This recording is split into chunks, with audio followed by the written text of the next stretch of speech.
The evening sun was dipping low over the quiet neighborhood when Officer James was wrapping up what he thought would be an uneventful shift. The hum of the patrol car was almost calming when a sudden, desperate sound cut through the calm, the unmistakable cry of a child. He turned his head just in time to see a little girl, no older than 6, running toward his car with tears streaking down her cheeks, her small hands trembling as she tried to speak through sobs. Her pink dress was wrinkled, her hair messy as though she had been running for a while, and her voice broke with urgency as she begged, "Please follow me home."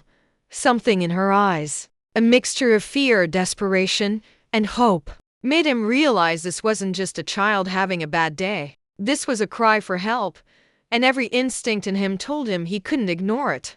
Before we continue, if you believe in kindness, second chances, and the power of compassion, please take a moment to like, share, comment, and subscribe to Ekuru. Your support helps us keep bringing heart-touching stories like this to life.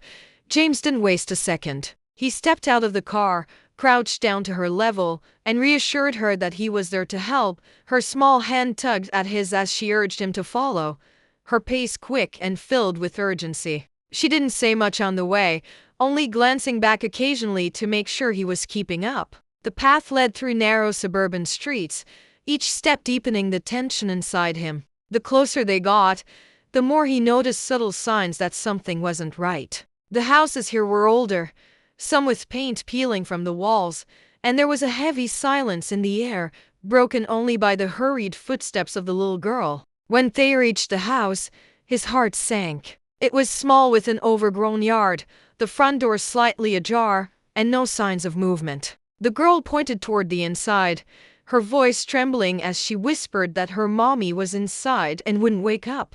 James' chest tightened as he gently stepped in. The dim light revealed a living room that bore the marks of struggle, empty food containers, scattered bills, and a faint smell of stale air. Following the girl's lead, he entered a small bedroom where he found a young woman barely in her 20s, lying motionless on the bed.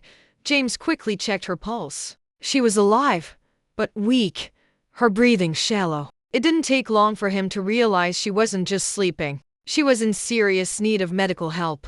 While calling for an ambulance, he kept talking to the little girl, asking gentle questions to keep her calm. Her name was Emily. Through quiet sobs, she explained that her mommy had been sick for days, that she had tried to make her soup but couldn't reach the stove, and that she'd been scared to leave her side until she realized she needed help.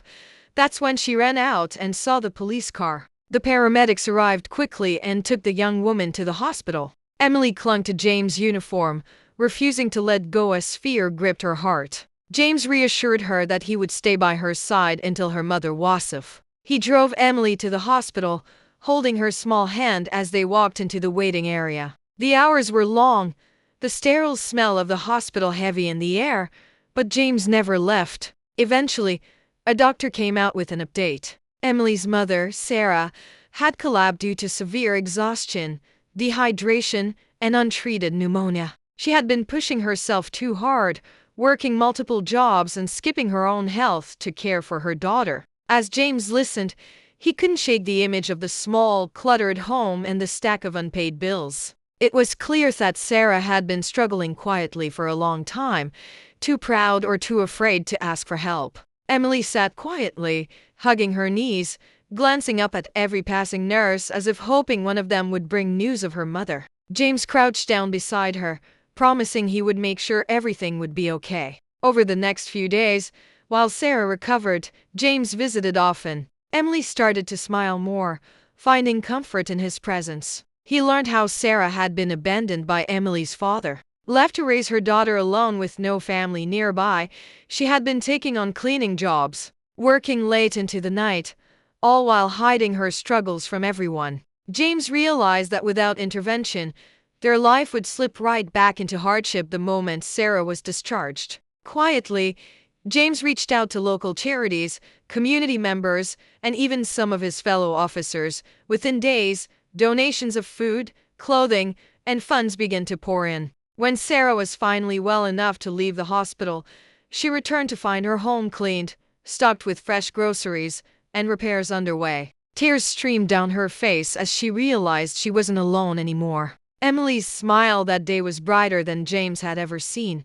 She hugged her mother tightly, then turned and hugged James, whispering a soft thank you that he would carry in his heart for years. The neighborhood, inspired by the story of a little girl's bravery and a community's compassion, continued to check in on Sarah and Emily. Sarah began working fewer hours at a stable job that allowed her more time with Emily, and the bond between them grew even stronger. As James stood outside their home one evening watching Emily play in the yard while Sarah chatted with neighbors, he realized this wasn't just about one rescue. It was about hope, about how even the smallest voices like Emily's plea that day could lead to life-changing kindness. If this story touched your heart, please like, share, and subscribe to Ekuru. It helps us keep sharing these powerful reminders that kindness still exists in the world.